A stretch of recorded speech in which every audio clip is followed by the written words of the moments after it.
30 seconds to ask the question and 2 minutes for each of the candidates to answer. I thought it was a good idea to bring my husband, but I see his notes are 3 pages long. I want to say some of the positives of this town. I've lived here for 9 years. I will have to say Rick saved my husband's life. He came to the house and made sure he got to the hospital because I couldn't get 911 to answer. The other thing is that we have a food bank here that volunteers go to. I'm one of them. I think it's very important that part of our financial problem is that we don't have enough people putting what they have into action. It doesn't always have to be money, it could be time. The other one is the clothing ministry we have here by Morrison's Methodist Church. That if anybody knows, the Methodist Church is dying here. So one of the things is that we need to get out of our houses. I know we go to the ball field, we go to the basketball games, we go to the football games, but there's other things in this town that we can volunteer our time at. One of them is first responders. The other one is working at the senior citizen. The gentleman that does the groceries there, he says that people don't even come down there anymore, they deliver it.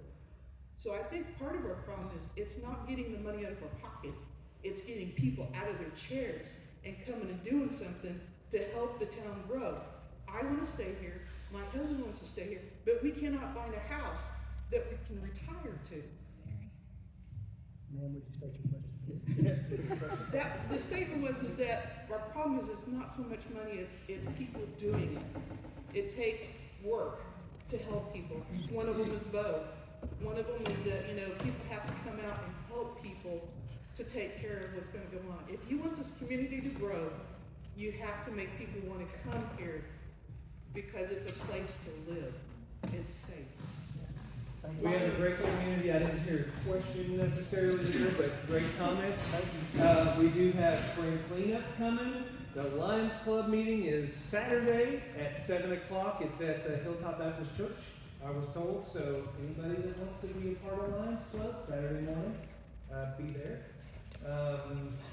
Any other questions? We're about to run out of time. So last one. How about one more? I'd like to ask about the Long Chimney lawsuit. How did we get in that? How much money have we lost on that? Because we're all talking about funds. How much have we put to it, and how much are we still spending on that? I would love to answer that question in its entirety for you, but I can't. The reason we got in that problem was the town council of several years ago signed a contract with them that shouldn't have been signed, but we were stuck with it. We tried to live with it. We kept getting further and further behind, so that's when we started the proceedings to stop paying. It turned into a court battle, but it never went to court. It's been discussed back and forth, we've negotiated, we finally come to an end on it, and we're not paying any more money than we had already contracted to pay. What we were trying to do was lessen the amount of money that we were paying because we weren't using all of the water that we were buying. We were buying 1 million gallons of water, and we were only using like 600,000. So every month we were going in the hole. That's what started the problem with them not negotiating with us.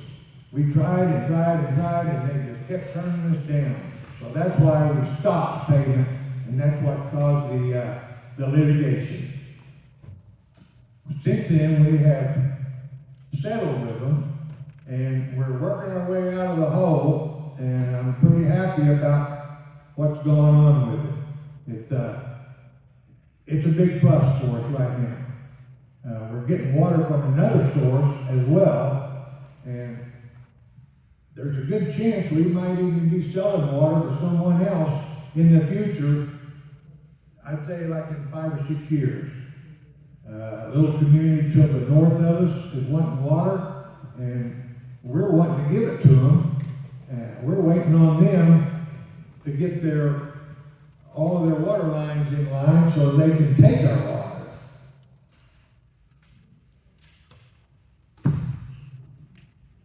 Dr. Hilbig? You know, what I know about this subject has probably been hearsay, so I'm probably going to be ignorant on it as much as anything. But the ability to be able to sell water is going to be a big issue for income. I think some of the newer contracts, I guess, they're in, a newer source that they're getting water is a lot better, because you know you're going to get it, you know long term it's going to be there. Your big thing is to make sure you have enough water to be able to sustain the housing that you're hoping is going to come in, the housing that you're going to plan to be able to come in with people that want to move in here.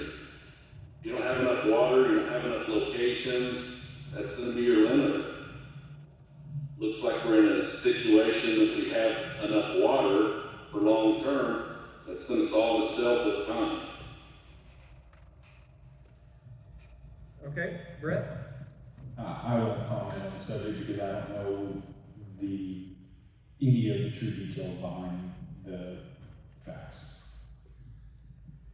Yeah, obviously I'm an outsider as well. But we do have another water source from 51 East that we're drawing primary water from through the community. On chimney source, I don't think we're anywhere close to 600,000 gallons used. I think we're in the more of 1,000, 1,500 gallons used for one chimney. From my knowledge, we were going in the whole tens of thousands of dollars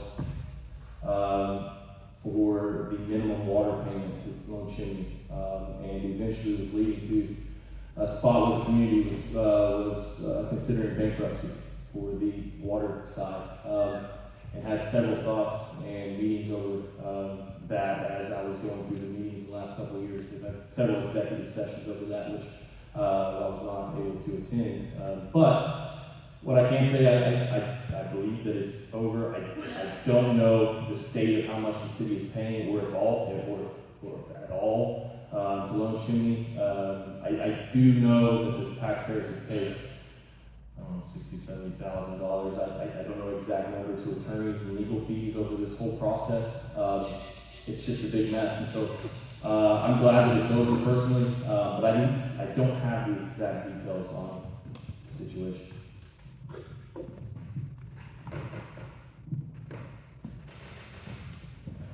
Well, so much for the questions that everybody can answer. I know. We try. I answer this one all day, folks. And I appreciate you asking that. Appreciate you bringing it up, huh? Yes, we have to spend an exorbitant amount of money.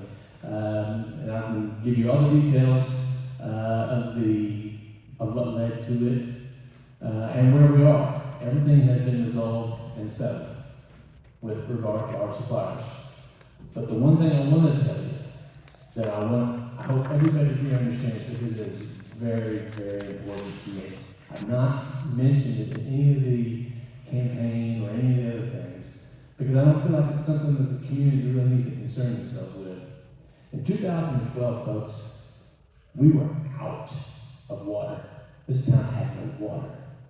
I woke up many, many nights petrified that my neighbor's going to be knocking on the door, because I'm the guy who's supposed to be giving the water, and I can't. We couldn't do it. So when it came time for us, and we had one supplier, thankfully, we were able to turn on a 4-inch line that ties in at Bill's Corner and buy water from Noble County too, as a backup source. And we basically ran this whole town off of not much more than what you and I would probably use to water a cattle or something. We ran the whole town with it. We manipulated valves and set things up so that the tower would fill when people were at work, so they had water when they got home. I am very, we went through and spent a lot of money on it. We did, and I'm not going to deny it. But I can promise you one thing, that if I'm not here after April 4th, I promise you, your children will have water out the yin yang for the rest of their life. And I'm never going to let this town get in that situation again. That was devastating. And nobody knew it. And I'm so proud that nobody had to know it. It's not your concern, it's our responsibility. It's whoever's sitting on this council's responsibility to make sure that the people in this town are taken care of. And you shouldn't have to concern yourself with that. For the record, we have 2 water suppliers now, and we have a 3rd as a backup. Now, they all get their water with the exception of Lone Chimney. They still have the capacity to treat their own water from the lake. But we buy water from Lone Chimney, from a water time east of the turnpike, and we do not. We renegotiated that contract. I'm not going to go into the weeds on that because it's really detailed. But if you want to talk about it at any time, I would love to visit with you about it. It was one of the most dramatic sagas of my life. And I really committed 110% of my personal endeavors and knowledge to making sure we came out of that deal in a good situation, and we are. But we also buy from 51 East, and that's who our predominant water supplier is. The water comes directly into the new water tower by the ball fields. They buy all of their water from Stillwater, coming from Call. The only way we will ever be out of water in this town is if Stillwater's out of water. And I think we all can pretty well guarantee that Stillwater's never going to run out of water. So, at least I would like to think so. So that didn't answer the question of the whole rigmarole, but in any detail. But that's a real brief synopsis, and there's probably, with the exception of Philip and Leon, there's some things we can't really talk about because of the agreement that we signed with Lone Chimney in negotiating that. But we're in a very, very good situation with regard to the growth of our community and our utilities. And I'm very proud of the way we handled that. It was a very difficult situation. But if you got any questions about it, I would very much love to visit with you more about it in detail. There's nothing nefarious or anything about it. Also, Clint, that also USDA required a 40-year contract in order for us to get the extension of the water lines. Initially, it was before. I was just saying that initially, the 40-year contract that we had to sign was USDA